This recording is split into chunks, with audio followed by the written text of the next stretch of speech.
de lo que estamos hablando. Dios siempre provee, ¿verdad que sí? Los recursos que los hermanos están ofreciendo son recursos de Dios para la iglesia. Por eso les digo que se trata de vivir.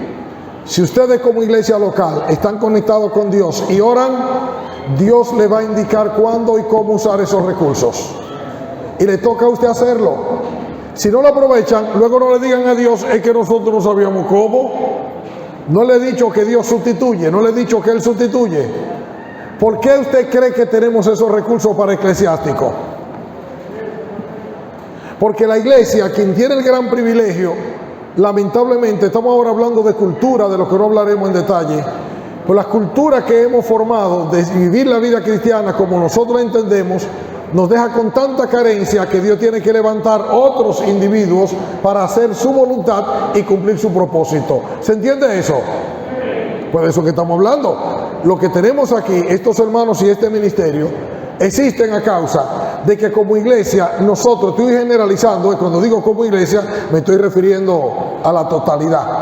Como iglesia, las carencias no permiten que Dios cumpla aquello como en el primer siglo. Algo de ustedes, como la gente dice, suele decir, los evangélicos son muy comunes diciendo, ¿y por qué no volvemos a la iglesia primitiva? Seamos como la iglesia primitiva. No, es imposible. Dios usa el tiempo, Él es Señor de los tiempos. Y la iglesia de esta generación tiene tantos recursos que los hermanos en la iglesia al principio ni se imaginaron que eso existiría. Imagínense usted que los que nos predicaron el evangelio que llegó a nosotros no tenían concepto de esto que usted llama la Biblia. No tenían concepto. No digan que no tenían Biblia. No, no tenían Biblia como nosotros la conocemos. A lo más que llevaban ellos, a lo más, para aquel tiempo, una versión del hebreo traducida al griego. Eso duró 2 años, fue hasta el año 270. Qué lástima que un apóstata fue que comenzó con la idea de juntar los libros que circulaban así y que parecían paquines, ¿verdad? Y él comenzó, por supuesto, sacando lo que no era para él inspirado. No voy a meterme en ese tema ahora de cómo se formó el canon, pero lo que quiero decirle es que en su misericordia Dios nos dio tener el canon bíblico como no lo ha tenido ninguna expresión de la iglesia hasta antes del 370 de nuestra era. ¿Usted se imagina? Usted y yo somos muy privilegiados. Tenemos la Biblia enterita, el Antiguo y el Nuevo Testamento, la palabra de Dios.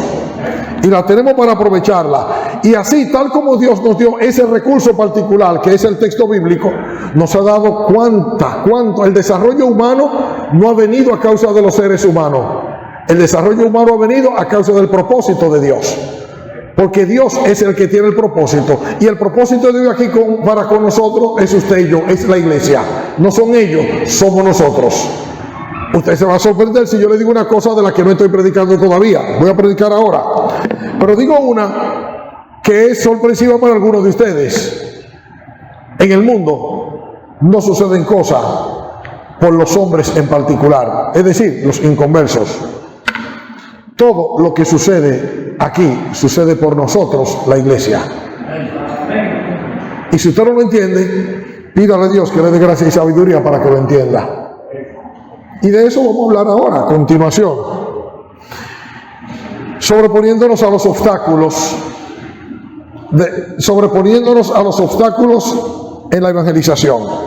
Evangelizar también tendrá sus propios obstáculos, pero no son exactamente lo que nosotros creemos que son. Regularmente decimos, sí, el pecado, y es cierto, el pecado es el principal obstáculo que puede tener en la iglesia y lo que somos de la iglesia, pero el tema en particular no tiene que ver exactamente con el pecado por sí mismo, tiene que ver con nosotros los creyentes, porque el pecado no hace daño a los creyentes fuera de la iglesia, el pecado le hace daño a los creyentes en la iglesia.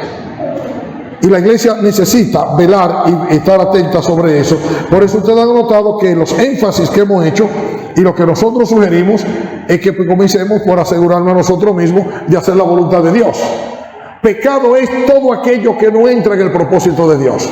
En palabras del apóstol Pablo, todo lo que no proviene de fe es pecado. Y yo, por supuesto, voy a comenzar haciendo una pregunta muy interesante. Un texto que fuera a explicárselo, no se lo voy a explicar, pero sí se lo voy a leer. Y quizás algunos de ustedes lo conocen de memoria. Juan capítulo 16, el versículo 13. Pero cuando venga el Espíritu Santo, el Espíritu de verdad, Él os guiará a toda verdad, porque no hablará de su propia cuenta, sino que hablará de todo lo que oyere y os hará saber todas las cosas que habrán de venir. Hermanos míos, si yo le preguntara cómo es su vida cristiana, ¿qué usted diría? Usted quizá no piense en eso, pero yo le invito a que piense. Dios le invita a que usted piense en su vida cristiana. El mayor valor que usted tiene aquí en esta tierra es su vida cristiana. Todo lo demás pende de eso. Y la razón de la pregunta es que a esa pregunta le añado otra. ¿Sabe usted que la vida cristiana está llamada a ser el asunto más importante de su vida? De su existencia aquí. Su vida cristiana está llamada a ser el asunto primero. No es para cuando usted tenga tiempo. Porque Dios no le dio a usted esta vida para cuando usted tenga tiempo. Lo que le dio no fue una religión. Lo que le dio no fue un culto. Lo que le dio es una vida, la única capacidad de vida que se tiene aquí para vivir aquí en el mundo, al margen de la vida del mundo. Y Dios se la regaló a usted. Pero ¿sabe usted otra cosa interesante? ¿Sabe usted que su vida cristiana es tan interesante que tiene olor, sabor y temperatura? Si yo le preguntara a usted, ¿a qué sabe su vida? ¿Qué usted me diría? Jesús dijo que su vida debe saber a sal. Dice, ¿a sal? Sí. Palabra de Jesús, buena es la sal. Si la sal se desvaneciere, ¿con qué será salado? Eso parece no tener sentido. Si usted no entendiera que Jesús tomó y armó un símil diciendo, ustedes son la sal de la tierra. Entonces, ¿tiene sentido su vida? En cuanto a saber, su vida tiene que tener un sabor. Tiene que saber a sal. La sal, usted puede imaginársela como algo no importante, pero quiero decirle que la vida perdería mucho sentido. La vida en función de lo que gustamos y comemos, si no tuviéramos sal. La sal le da sentido a lo que comemos. Y Jesús está diciendo que es muy importante la sal, pero también es importante a lo que olemos. Usted sabe que la vida nuestra debe oler, y la pregunta es, ¿a qué debe oler su vida? ¿A qué huele su vida? Dice el apóstol Pablo que nosotros somos grato olor a Dios en Cristo, en lo que se salvan y en lo que se pierden. Es decir, en la iglesia y afuera nos toca oler a Cristo. ¿A qué huele Cristo?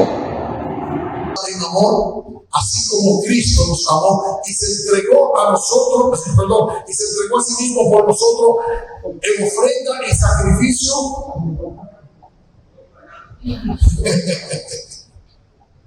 Olor fragante, agradable a Dios. Se recuerda que le he dicho que Dios no le impresiona nuestras actividades. A Dios le impresiona su vida porque mira su corazón en función de su ocupación. Y si usted y yo nos ocupamos desde el corazón de agradar a Dios, saben que nosotros somos grato olor a Dios en Cristo. Entre lo que se salva y entre lo que se pierde. Es decir, no somos grato olor a Dios a Cristo en la iglesia. Porque Dios no planificó nunca que viviéramos la vida cristiana sujeto en la iglesia y solo en la iglesia. La razón de la iglesia es vivir afuera. La razón de la iglesia es vivir afuera. Eso es porque la iglesia necesita entender que suyo es el privilegio de evangelizar hacia afuera. Suyo es el privilegio de formar discípulos hacia adentro. Y por supuesto, saben que no estoy diciendo que no sean útiles estos ministerios que acabo de decirle, porque acabo de explicarle porque Dios en su gracia, en su soberanía, ha permitido que estos hermanos y estos ministros suyos se encarguen de hacer su trabajo, y que la iglesia en esta generación los tiene disponibles, deben aprovecharlo muy bien, muy bien. Si no lo aprovecharen, el Señor le va a preguntar por qué. Porque si ustedes como iglesia se quedarían diciendo que nosotros no sabemos, con todos estos recursos no se van. ¿Y qué también qué van a hacer con lo que tienen? Porque que Dios no solo con la iglesia primitiva nos dio a nosotros, y nos dio con este recurso infinitos recursos, hermanos. En todo esto solo hay algo que a mí me hace pensar, la palabra de Jesús, porque al que mucho se le da, entonces tiemble porque esta generación esa que comenzamos hablando en medio de la cual estamos, es la generación a la que Dios le ha dado más que a nadie. Dios ha hecho posible que lo de evangelizar, lo de disciplinar y vivir esta vida sea algo no solo posible porque Él lo hizo ya desde el Espíritu cuando Jesús lo envió, sino desde la vida cotidiana que estamos viviendo aquí, porque los recursos están a barbaridad, cantidad de recursos, pero nos toca a nosotros comenzar con nuestra propia vida, porque la dificultad que tenemos respecto a evangelizar no es otra que una situación tan triste como esta, una vida espiritual insípida. ¿Cuáles son las implicaciones de una vida espiritual que no sabe? Jesús dijo: vosotros sois la sal de la tierra. Cuando Jesús se refería a eso, estaba refiriéndose a que nosotros tenemos el privilegio de ser lo que le damos sabor a la existencia. La vida del mundo no tiene sentido sin nosotros. A lo mejor usted cree que la iglesia es cualquier cosa, el local donde usted va, la reunión que se hace los domingos. Oiga, no. La iglesia es exactamente la presencia de Jesús entre los hombres en la vida de cada uno de sus miembros. ¿Se entendió eso? Donde usted está, Jesucristo está. Yo le decía hace un momento que la iglesia va a diferentes lugares. A todos los lugares, en todo el tracto social, la iglesia tiene que ir.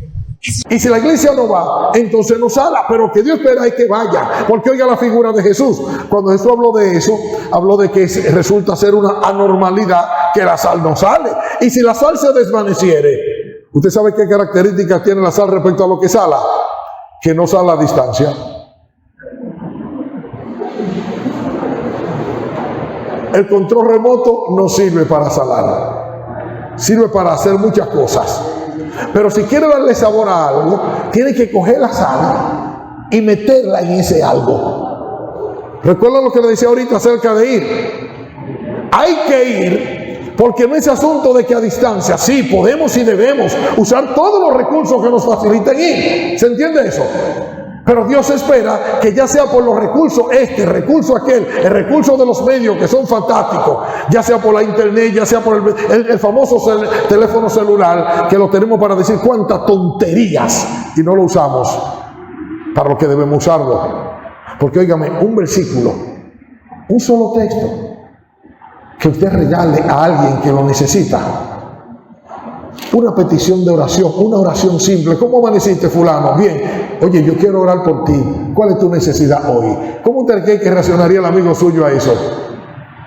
Y usted ofrece lo que usted tiene, porque si tiene más puede dar más, pero de lo que tiene, de lo que tiene. El tema del que hablamos es que Dios en su gracia nos da el Espíritu Santo para facilitarnos eso, que vivamos aquí y ahora. Esta vida no es una vida de mañana. Mañana está absolutamente controlado en la presencia del soberano Dios nuestro. Tampoco es una vida de ayer. Si usted de lo que pretende vivir su vida en lo que pasó ayer, usted simplemente se está anulando a la gracia de Dios. Porque la vida cristiana es hoy. Dios nos da la vida hoy. El Espíritu Santo está en nuestros corazones para vivir hoy. Usted oyó la palabra de Jesús. El que es nacido del Espíritu, ¿usted sabe cómo es? Usted oyó el viento, dice Jesús, se oye como, es como, el nacido del Espíritu es como el viento. Se oye su sonido, se oye su voz, pero no se sabe de dónde viene ni a dónde va. No se quede con la movilidad del viento, porque no está hablando del viento, está hablando del aquí y del ahora. Del que nacido del Espíritu vive ahora, aquí y ahora.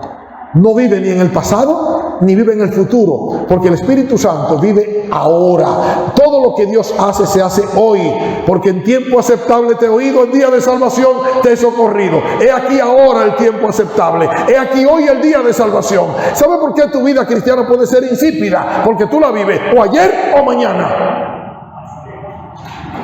Porque el apóstol Pablo le decía a los hermanos corintios: hermanos, os exhorto que no recibáis en vano la gracia de Dios, porque en tiempo aceptable te he oído.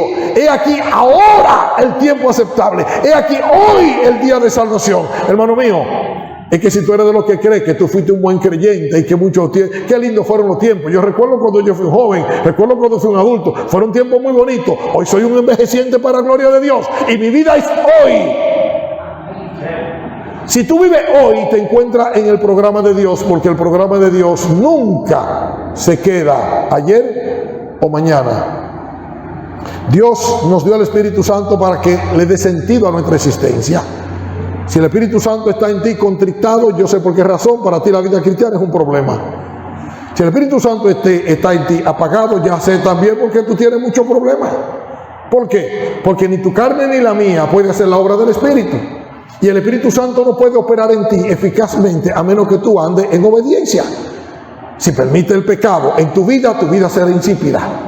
Si crees que tu sapiencia, tu capacidad, tu inteligencia y sobre todo tu experiencia cristiana. Ay, porque muchos de nosotros graduados de seminario, de instituto bíblico, con un diploma de aquí, otro texto de allá, una sapiencia por aquí, otra formación por acá, sabemos tanto que ni siquiera necesitamos el Espíritu Santo guiándonos.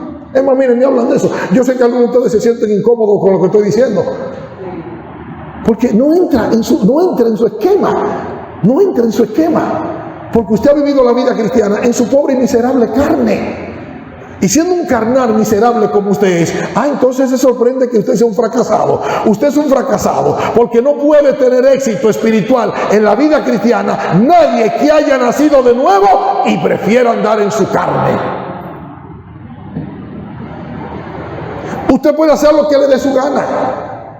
Pero si usted no se sujeta a Dios por el Espíritu Santo para andar en santidad, para andar en su voluntad, para renunciar al pecado, para no vivir como usted quiere, su vida será insípida. ¿Y eso es porque usted no evangeliza? Porque su vida no sabe a nada. Bueno, cuidado con eso, que algunos de ustedes sí creen que sabe a mucho. Solo que no estoy yo aquí como su juez. Sea usted el jurado. Me acuerdo de un programa, cuando yo era joven, había un programa aquí. ¿Te acuerdas, Monero? Tú llegaste a verlo, ¿verdad? Sea usted el jurado. Hermanos míos, esta vida está llamada a ser una bendición para Dios y el medio de expresión de la voluntad de Dios.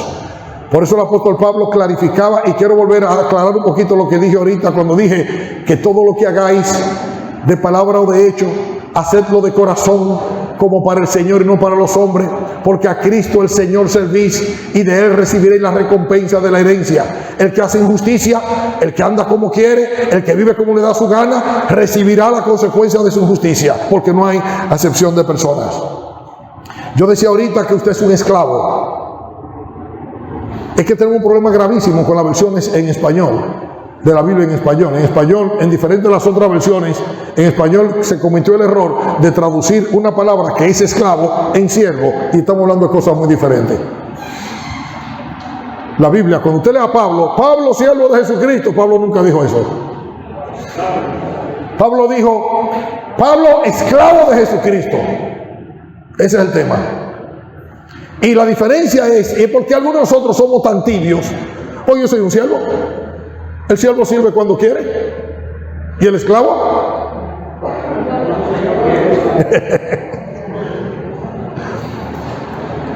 Una de las razones, hermanos, por las que necesitamos aprovecharnos de la presencia de Dios en nosotros por el Espíritu Santo, es que Dios quiere dirigir nuestras voluntades agradable a Él. Dirigirla, agradarle a Él. Nosotros no podemos. Nosotros tenemos el deseo. En nosotros está el querer. Pero no podemos a menos que Dios por su Espíritu nos dé el poder de hacerlo. Y nos lo dio ya cuando Él vino a morar en nosotros. Él es el que produce en nosotros, no solo el querer. Decía el apóstol Pablo en Romanos capítulo 7, porque querer el bien está en mí.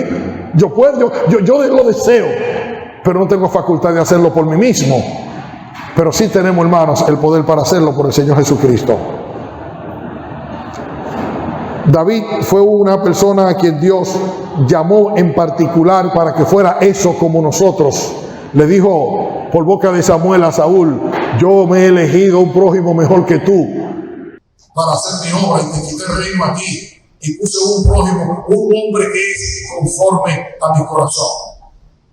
Conforme al corazón de Dios no dice que David era perfecto. Conforme al corazón de Dios dice que David amaba la palabra de Dios y quería obedecerla siempre.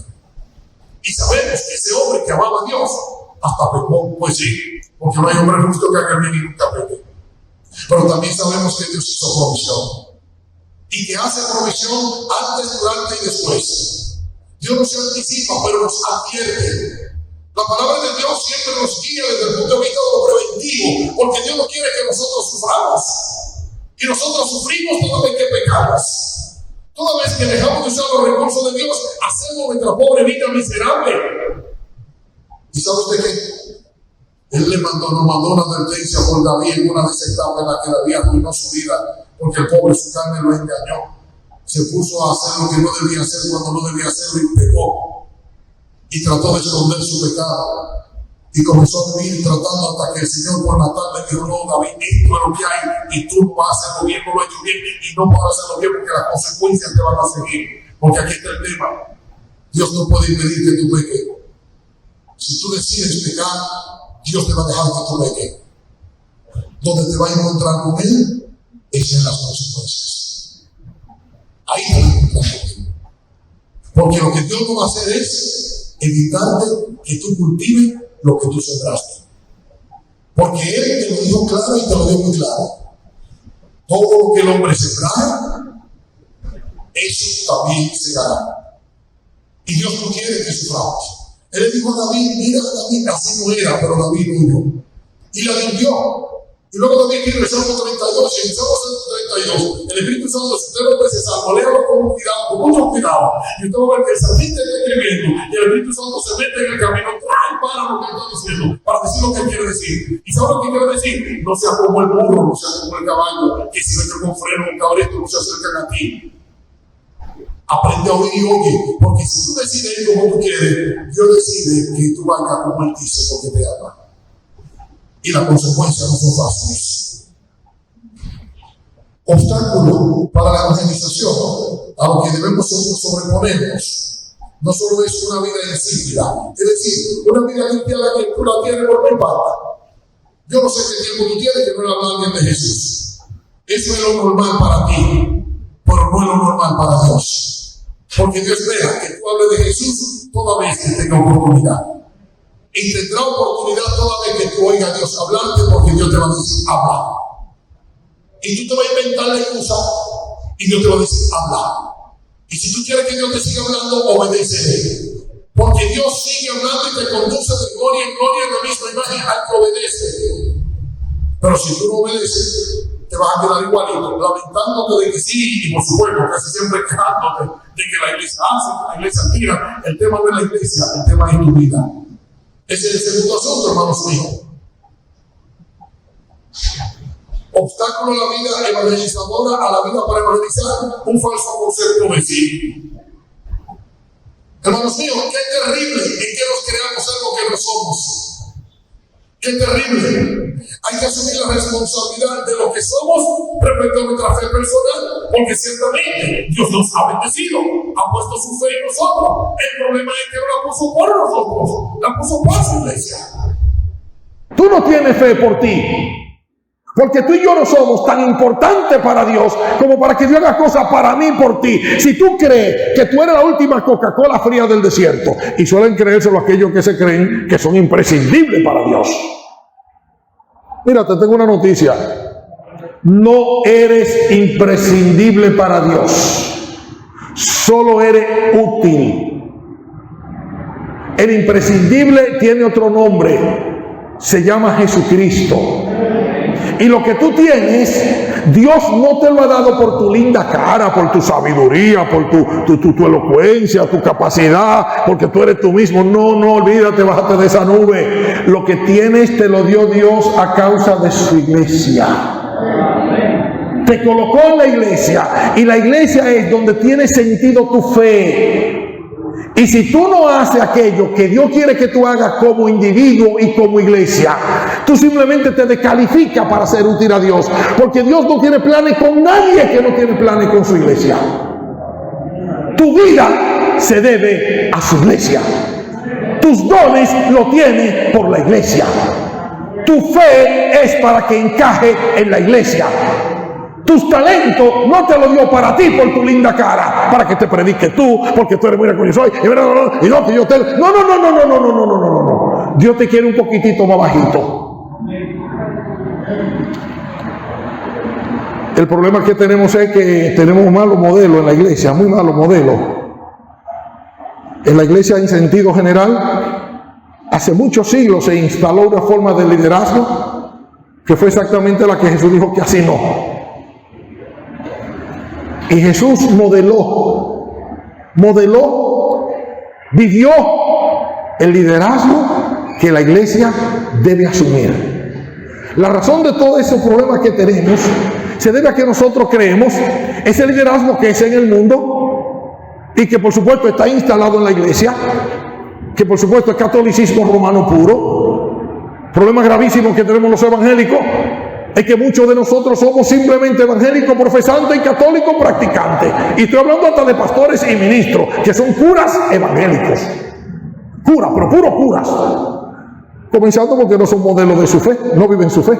La enseñan, sí, hablan de ella, sí, pero su vida es una asquerosidad de testimonio mal. ¿Viven mal? ¿Viven en pecado? Algunos son fornicarios, adúlteros, ladrones, engañadores y la lista será inmensa. Lo terrible de eso es que está justificado porque ellos son los pastores. O ya yo soy pastor, hay gente que se cree que ellos son pastores y ya conquistaron el cielo. Oiga, ¿qué noticia le tengo? El concepto que usted tenga de usted tiene que cooperar con usted para que usted sea útil en y a la iglesia. Y si tu vida espiritual, como ministro, líder o pastor, lo que tú seas, no es útil a la iglesia en tanto hacer lo que Dios quiere que sea, simplemente está invirtiendo mal tu vida. Romanos capítulo 12, a la iglesia. ¿Saben ese texto? Digámoslo de memoria. ¿Lo saben? Seguro que sí. Versículo 1 y 2, Reina Valera del 60. ¿Lo sabemos, verdad que sí? Ese texto fue dado por la iglesia y digámoslo para que oigamos qué es lo que se espera de nosotros. La iglesia: os ruego, hermanos, por las misericordias de Dios, que presentéis a Dios vuestro cuerpo en sacrificio vivo, santo, agradable a Dios, que es vuestro culto racional. Y no os amoldéis, no os conforméis a este siglo, a esta era, época, mundo, sino transformaos por medio de la renovación de vuestro entendimiento, para que comprobéis cuál sea la buena voluntad de Dios, agradable y perfecta. La iglesia necesita entender que Dios aguarda y espera que sea santa, que se consagre, que viva para hacer aquello para lo cual existe. No existe la iglesia para transformar la sociedad, existe la iglesia para capitalizar sus recursos a favor de la sociedad que lo necesite, pero no para transformarla. Para eso Dios tiene el evangelio. Por supuesto, la iglesia es un agente de transformación cuando la iglesia vive para Dios y contamina. Una palabra negativa, ¿verdad que sí? Contamina. Entonces, ¿qué usted está diciendo? Yo estoy diciendo que el reino de los cielos es semejante a la levadura que tomó una mujer y metió entre medidas de harina. ¿Y usted sabe lo que pasó? Que todo fue leudado. Todo fue leudado. El evangelio actúa como la levadura cuando la iglesia penetra la sociedad. Y la iglesia está en los sindicatos, la iglesia está entre las enfermeras, la iglesia está en el hospital, la iglesia está entre los choferes, la iglesia está en los cines, la iglesia tiene que hacer presencia donde quiera que hay un ser humano que necesite a Jesucristo. Y te voy a preguntar ahora, hermano, ¿y entonces cómo se hace eso? Eso es porque tienen que orar y preguntarle al Señor cómo nosotros en Jacagua podemos llegar a penetrar nuestro contexto, nuestra sociedad, nuestra gente. ¿Cómo llegamos? Señor, ayúdanos. Y no dejar de orar hasta que Dios le indique cómo llegar a la gente. Porque la iglesia tiene que ir. Porque de otra manera, la iglesia no podrá cumplir esa función que es la que dijimos en el texto. Que a grosso modo le voy a decir los elementos que están implicados allí. Aprovecharse de la misericordia de Dios. Tiene que ver eso con el evangelio de la gracia, con todo lo que Dios ha hecho por nosotros. Os ruego, hermanos, por la misericordia de Dios. Tiene que ver con presentarnos a Dios. Presentarnos no está diciendo que nosotros hagamos cualquier otra cosa. No. Que seamos conscientes de que como vivimos en su presencia, Él espera que nosotros seamos lo que Él espera que seamos. Santos, fieles, misericordiosos, que cumplamos la demanda de Él, que nos presentemos como sacrificio vivo, santo, agradable. ¿Y por qué Él dice a nuestro cuerpo? Pues había dicho nuestra alma, ¿verdad que sí? Yo no tengo problema con que sé, yo admito y yo soy así, lo he creído, lo he entendido, alma, cuerpo y espíritu, dice la palabra. Yo sé que hay mucha gente que sabe demasiado y que hace mucha teoría y que va a explicarte eso de 300 maneras para que no signifique lo que según yo creo que significa, pero de modo, tu cuerpo es lo que te da presencia aquí en la tierra. Y el valor de la iglesia es exactamente su presencia aquí en la tierra. ¿Por qué no tu alma? Porque tu alma y tu espíritu fueron redimidos ya. Falta por redimir ese instrumento magnífico que Dios eligió para que sea su templo, tu cuerpo. ¿Sabes que el problema del pecado respecto a Dios está en eso? En que Dios quiere que, habiendo Él elegido que tú seas su templo, tú le permitas a Él el privilegio de vivir en ese templo que Él eligió para Él y que tú no tienes derecho a usarlo como te dé la gana. Por eso no puedes fornicar. No puede. Porque si fornicas, traiciona el templo de Dios, lo hace inmundo y al mismo tiempo te mete en un problema inmenso que tiene que ver con que pecas contra tu propio cuerpo. Y oye, ¿sabe cuál es la consecuencia de eso? Que ya te dije, Dios perdona los pecados, ¿verdad que sí? Pero mientras viva te va a arrastrar, mientras viva tendrá delante de tu conciencia que fornicaste. Fornicación es una sola palabra que tiene muchas expresiones. Fornicar significa desde, bueno, si usted quiere solo dar una receta, vaya al Levítico capítulo 18, versículo sobre esa por allí, 32 maneras. Usted sabe dónde andamos hoy, ¿verdad? En esta generación donde andamos, en esta generación en la que andamos hoy en día, ya sobrepasamos ya cuántas son las expresiones de género. 125. Bueno, y estamos inaugurando otra de que lo no binario. O sea que lo de la fornicación se quedó corto. El caso es que lo que implica es depravación sexual en cualquiera de esas expresiones. Y Dios no te quiere así, Dios te quiere santo. Porque Él quiere hablar, Él quiere manifestarse, Él quiere hacer tu voluntad. La pregúntate, contéstate a ti, yo no puedo contestármela a mí, porque no soy yo, para mí, yo la contesto para ti, hermano. La pregunto para ti, hermano. ¿Cuál es tu realidad, tu vida espiritual? Pero contéstate a ti. ¿Qué tal es tu fe? ¿Qué tal tu fe? El apóstol Pablo nos exhorta que nos examinemos a nosotros mismos. Y la razón es que si nos examinamos a nosotros mismos, al examinarnos, Dios toma el chance para ayudarnos, para ver, enseñarnos, mostrarnos quiénes somos y dónde estamos. Pero si tú eres de lo que no te examina a ti mismo, porque tú te asumes a ti mismo como un súper espiritual, una súper espiritual. Palabra del apóstol Pablo, cuando manda a la iglesia a que se consagre, y la razón de la consagración es para mandarse al mundo, y la razón de la consagración es para que el Espíritu Santo le transforme, porque si tú lees el texto, son dos media pasivos, tres media pasivas que también te dice, no te dice transfórmate, dice transformaos. No dice que te renueve, que te deje renovar, porque es alguien que lo va a hacer. El Espíritu Santo lo va a hacer por la palabra, en cualquiera de sus formas enseñadas. Dios te va a conducir. Pero resulta que eso es para gente que oye la voz de Dios y quieren hacerlo. Y el que no lo oye, oye la exhortación. ¿Cuál es? ¿Ustedes conocen el versículo 3 de memoria? Otro juego, ¿verdad que sí?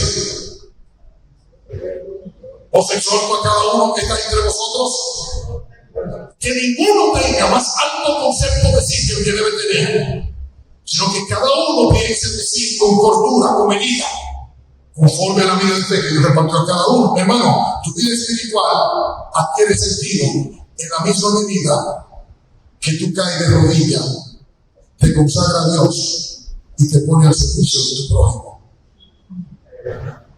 Yo sé que esa espiritualidad no es la que entendemos nosotros, porque para muchos de nosotros ser espiritual es exactamente lo que Dios aborrece. El que se humilla será exaltado. Espiritualidad para Dios comienza con la humildad. Por eso que le dice ahorita que tenemos en la iglesia un liderazgo que Dios no estableció. Mateo capítulo 20, el Señor dice que entre ustedes no va a ser así. ¿Cómo no va a ser? Que van a tener un general que arriba, uno que manda. Y él, porque él es él, llegó a esa posición, tiene autoridad y derecho. Jesús dijo, entre ustedes el que quiera ser el más grande de todos, Humíllese y lávele los pies a su hermano. Sírvale, porque la grandeza de la fe se adquiere desde la humildad y el crecimiento desde la humildad. ¿Y qué resulta? Que hoy tenemos demasiados líderes que saben mucho, hay muchos pastores que ellos son casi los dueños de la iglesia y tienen que sacarle su comida aparte porque ellos son pastores, cuando vienen a ser modelos de humildad y ser ellos los que sirvan, no los servidos. Si usted es pastor, hágase esa pregunta. ¿Está llevando fruto usted para Dios? ¿O usted es un jerarca, un caudillo, un pedazo de dictador que usted llegó a ser pastor? Y pues, usted, es que la iglesia no necesita de pastores tanto como de líderes espirituales. Y no vaya a sentirse mal conmigo usted porque usted sea pastor, porque yo no tengo que ver con eso. Si usted es pastor, bendigo el nombre del Señor por usted, que Dios le haya llamado, que Dios le haya equipado, que Dios le haya dado la bendición de serlo. Para mí, yo he sido pastor por muchos años, es una honra, pero el tema no es que yo sea pastor, el tema es que estoy en Cristo, el tema es que eres cristiano, el tema es que eres un hermano, eres un simple creyente, y ahí es que Dios te quiere. Lo que pasa con los pastores de esta generación que ellos no son creyentes. Ellos son reverendos, doctores, maestros, licenciados,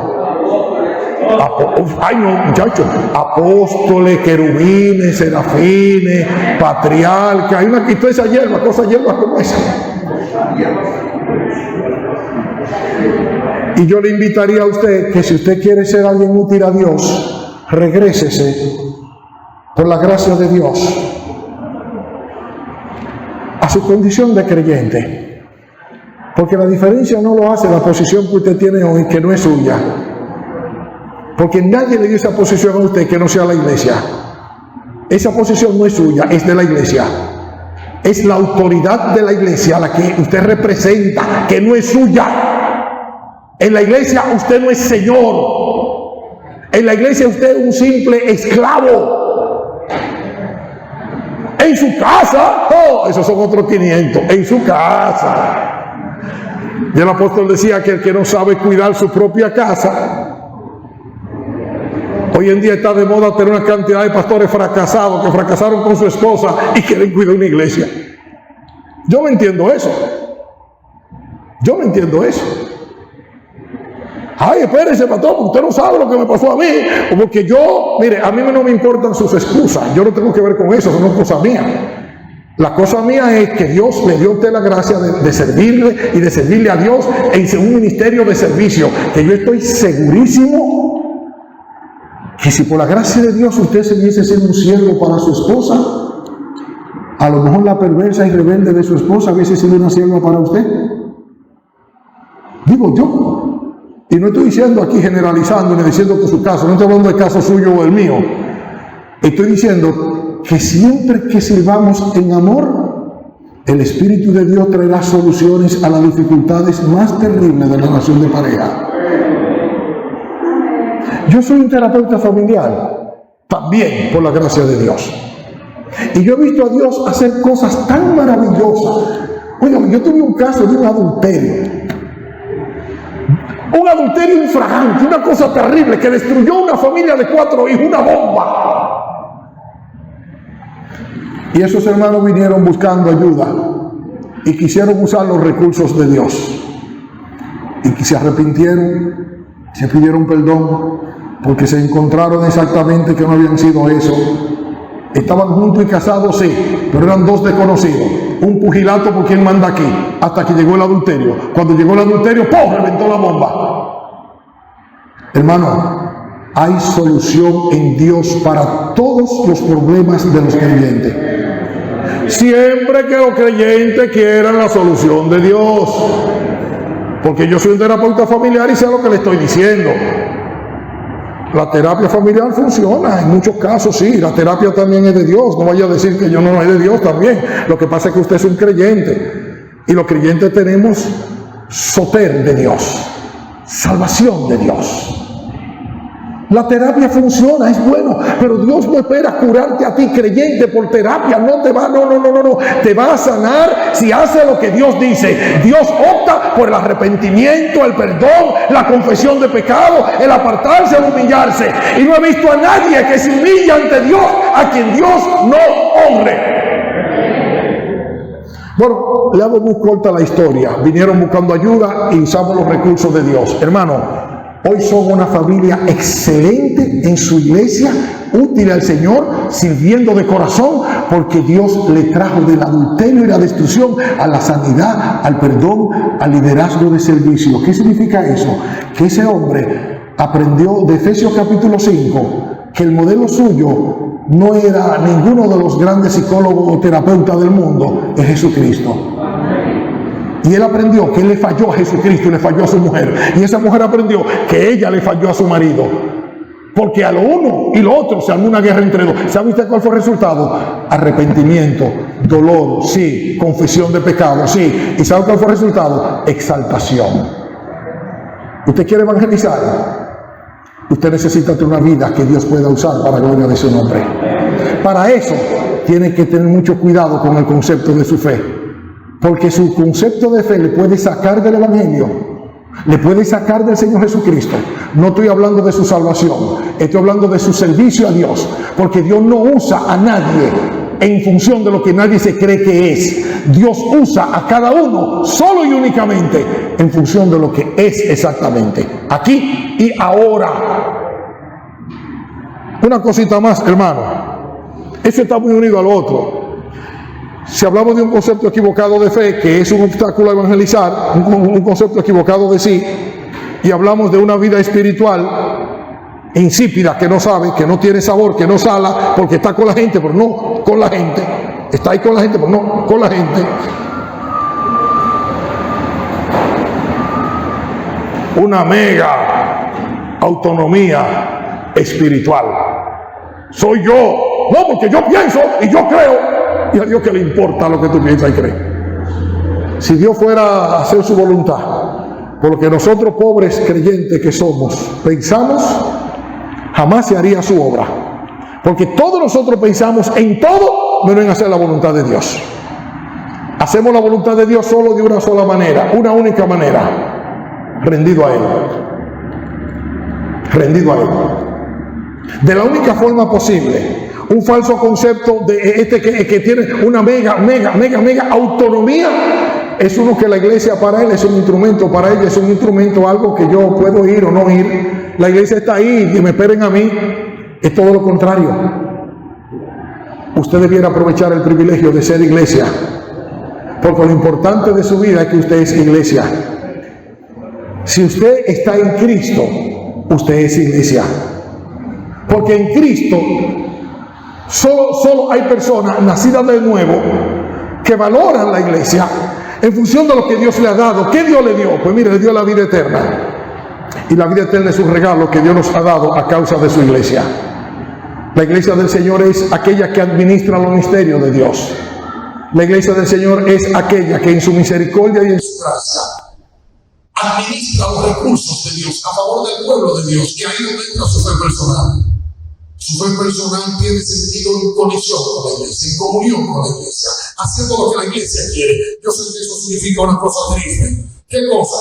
Que la iglesia para nosotros ha sido muchas cosas, menos la gestora del propósito de Dios aquí en la tierra. Estoy generalizando. Ya sé que hay grandes bolsones de fidelidad. Gracias al Señor. Hay grandes iglesias que trabajan y hacen la voluntad de Dios. Y bendito el Señor por ello. Pero en sentido general, en las iglesias que nos han tocado vivir en el tercer mundo, mayormente son iglesias que están limitadas por el concepto que quieren de ellos mismos y lo quieren desde el mano de la pobreza espiritual que alquilan. Y esa pobreza espiritual no es la voluntad de Dios. La voluntad de Dios es que seamos pobres espiritualmente hablando. La iglesia, usted sabe que no es la sustituta de Israel, pero es la que recibe las bendiciones por anticipado que Dios preparó para Israel. Porque Israel no la quiso. Hay un texto que a mí me encanta del apóstol Pedro. Ustedes quizás lo conocen, yo se lo voy a leer por un momento. Está en el libro de 1 de Pedro, el capítulo 2, un texto trillado, porque lo interesante de lo que estoy diciendo a ustedes no es nada nuevo, exactamente cosas que ustedes saben y que las sabemos nosotros por años, pero que regularmente no le estimamos tanto. Oiga la palabra: mas vosotros sois linaje escogido, real sacerdocio, nación santa, pueblo comprado por Dios, para que anunciéis las virtudes de aquel que os llamó de vuestra tiniebla a su luz admirable. Le pregunto, ¿quién es usted? ¿Usted se vio ahí? ¿Se vio? ¿Se vio ahí? Usted notó que la razón de su presencia en la iglesia es otra que la que solemos tener. Aquí, la razón de su presencia en la iglesia es anunciar la virtud de aquel, no la suya. Su título, su capacidad, su liderazgo, su posición, su presencia en la iglesia no es imprescindible. Si usted quiere que sea imprescindible, entonces valórela. Valórela tanto como siendo humilde y poniendo todo lo que tiene al servicio de la iglesia. Ahora te entiende por qué allá en Hechos capítulo 1 y 2, la iglesia, todo el mundo, nadie tenía decir nada lo que era suyo, todo lo compartía. No estoy diciendo que entregan eso en tanto a sus propiedades, le estoy diciendo eso en tanto a su vida, porque si no entregamos nuestras propiedades, ¿sabe por qué es? Porque no entregamos nuestra vida, porque nuestras propiedades son tanto más importantes que nuestra vida, y creemos nosotros que dándole a Dios un poquito. De hecho, ahí se va enseñando una cosa tan rara por ahí, que hay diezmar. Y diezmar no es malo, es escritural. Lo malo de eso que nos enseñamos a creer que cumplimos cuando diezmamos. Y no, cuando tú diezmas, tú estás comenzando. Porque el diezmo no es tuyo. Oye, el diezmo no es tuyo, ni lo que tú tienes es tuyo, es todo de Dios. Tú eres de la iglesia. ¿Y lo que tú tienes de quién es? ¿De quién es? Entonces tiene que estar disponible para la iglesia también. No estoy diciendo que cojas tu carro y lo lleves. Estoy diciendo que cojas tu vida y la lleves. Que si tu vida es santa, todo lo tuyo es santo. Si tu vida está a disposición de Dios, Dios va a usar de todo lo tuyo para gloria de su nombre. Pero no han enseñado mal, ya les digo que somos católicos romanos practicantes. Creemos que damos un diezmo y ya cumplimos. Mira, si tú ofrendas, y qué bueno, da tu diezmo, que eso no es malo, pero te tengo una noticia. Si aprendes a andar en el Espíritu, tú vas a dar tu diezmo y vas a preguntarle al Señor, ¿y ahora cómo sigo? Y Dios te va a decir, dale a fulano, y tú vas a sacar y vas a dar a fulano. Y va a decir, manda a tal fulano, y tú vas a sacar y vas a dar, y oye, ¿qué noticia te tengo? Si te haces un instrumento de Dios en la mano de su Espíritu, va a cumplir Dios el propósito suyo de hacerte un medio de bendición entre Él y sus bendecidos. Y tú, que lo que eres, lo que yo soy, lo que somos todos nosotros, canales de bendición, siempre tendrá para dar y dar. Siempre tendrá para dar y dar. Porque la razón de tu presencia en la iglesia es para que dé, no para que reciba. Porque más bienaventurado es dar que recibir. Que necesita trabajar para tener que compartir con el que padece necesidad. Pero el concepto de iglesia, ese de la Escritura, no es el que tenemos nosotros. Tenemos un concepto de mega autonomía, que cuando yo doy mi diezmo, yo cumplí, no me moleste más. Yo puedo ganarme 1000 y darle 10 al Señor, 100, ¿verdad que sí? Y creerme que estoy muy bien espiritualmente, yo cumplí ya, tranquilo, yo llevé mi diezmo y hasta licencia tengo para vivir como me dé mi gana. No es eso lo que Dios quiere de ti y de mí. Dios quiere de ti y de mí que entendamos que Él es el Señor y que todo se lo debemos a Él. Y que no se lo debemos a Él de palabra. Es que el problema es que si no has consagrado a Él tu vida, si tú no crees entregarte a Él, si tú no crees darte a Él, entonces por razón tienes problemas con tu carro, tu camisa, tu casa, porque tú crees que eso es tuyo. Y si quieres que te diga una cosa, no tiene nada aquí. Dios quiere darte para que tenga. Pero no te va a dar, entre tanto no corrijas el hecho de que lo que Dios te da, no te lo da para que te lo gastes en tu deleite, porque no eres tan importante para Dios. Te lo da para que tú seas útil a tu prójimo, que es donde Dios tiene sus ojos. ¿Que quién es tu prójimo? El hermano, la hermana, el pariente tuyo que tiene necesidad. Y si quiere que te diga lo mejor todavía, tu mujer, tu esposo, tus hijos. Es por ahí que comienza el asunto. Hermanos míos, que el Señor nos dé gracia. Evangelizar, como ustedes pueden darse cuenta, no es un asunto tan simple como nosotros podemos pensarlo. En el sentido de que podemos nosotros creernos que porque yo le hablo a alguien y le digo, mire, te tratadito, estoy evangelizando. O creernos que porque yo hago una cosa en la iglesia ya estoy cumpliendo mi deber. O creernos porque yo entiendo que vivo bien, El concepto de vida tuya respecto a ti, siempre ponlo en la presencia de Dios y deja que por la mañana tempranito Él te diga dónde tú estás. Y si tú lo haces así, tú verás que Él te va a decir dónde está. Y si te encuentras donde Dios está y lo entiendes a Él, tú sabes que Él quiere en Él también nosotros, mirando como a un espejo la gloria del Señor, somos transformados de gloria en gloria, en la misma imagen, es decir, haciéndonos como Cristo por el Espíritu del Señor. Si tu concepto es que Dios te está llevando a ser como Cristo, te felicito. Qué bendición, hermano. Dios te siga bendiciendo y te siga usando. Habla de Jesús, que Dios seguirá usándote. Pero si tu concepto es que tú eres tan importante, como que tú ves la vida espiritual como tú la entiendes, porque son tus conceptos y tus convicciones, y tu sabiduría y conocimiento te lleva a ser tan importante que tú ni siquiera necesitas de los demás, que el Señor se apiade de nosotros.